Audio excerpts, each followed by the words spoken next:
Assalamu alaikum wa rahmatullahi wa barakatuh. This is Muhammad Alshareef and welcome to today's episode of When Life Met Revelation. Zombies, Bigfoot, UFO, and Illuminati is not what we're going to be talking about today, inshallah. Although if you think about it, that would be an awesome video. Today's episode is called Why Not Study Islam? And in order to explain it all, let me take you back, way back. The year was 1993. I'm coming to the last months of my high school thinking to myself, what am I going to study in university? Now, I was really good at math, ironically. I'm really good at science, really good at physics, chemistry, but I'm not really a science type of person.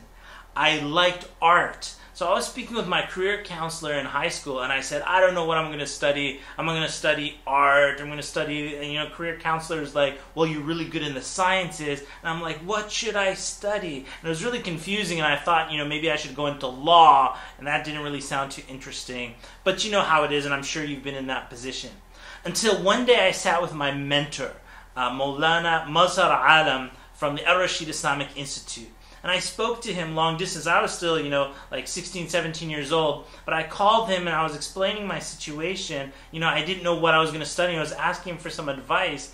And he said to me, Muhammad, why don't you study Islam? And I'll add the brackets, professionally and focused. Why don't you study Islam? And at that moment, the light bulb just went off.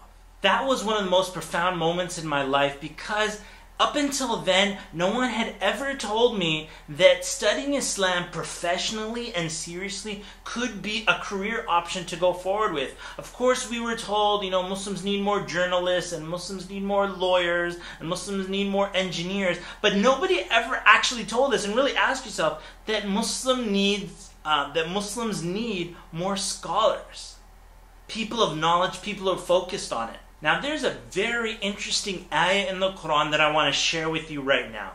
Allah subhanahu wa ta'ala says, وَمَا كَانَ الْمُؤْمِنُونَ لِيَنْفِرُوا كَافَّةً فَلَوْلَا نَفَرَ مِنْ كُلِّ فِرْقَةٍ مِّنْهُمْ طَائِفَةٌ ليتفقهوا في الدين ولينذروا قومهم إذا رجعوا إليهم لعلهم يحذرون. What we learn from this verse is that Allah subhanahu wa ta'ala, of course, if there's a war going on and there's a lot of, there's this pump up and hype, Allah subhanahu wa ta'ala says all the believers should not all go in one direction. So saying that Muslims should all do this or Muslims should all do that is not the correct way. Allah subhanahu wa ta'ala says that if only a group of the believers stood back so that they would study Islam professionally and properly so that they would warn their brothers and educate their brothers when they return back to them. One of the most profound things that I learned from that experience of traveling to Medina University, because before I went to Medina, I thought, let me dabble a little bit in law school, let me dabble a little bit in this and dabble a little bit in that, and I'll be this one-man, Power Ranger or something like that. All these different educations come together. I realized that doesn't work in real life. You can't be everything. You're just going to be a little mediocre in this and a little mediocre in that. And the Ummah doesn't really need somebody like that. The Ummah needs people who are professional, who have excelled, who have focused. And then, if this person is focused in one area and that person is focused in another area, and then they come together, then they can make a real Power Ranger.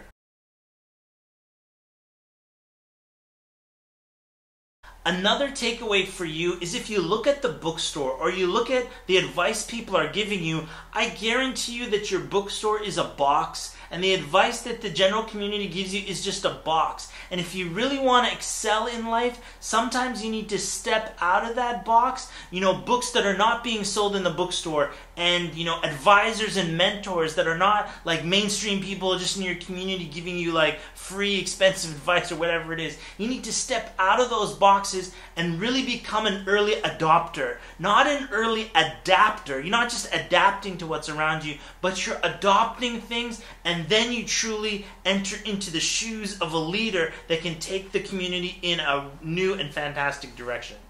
This is Muhammad Alshareef with When Life Met Revelation.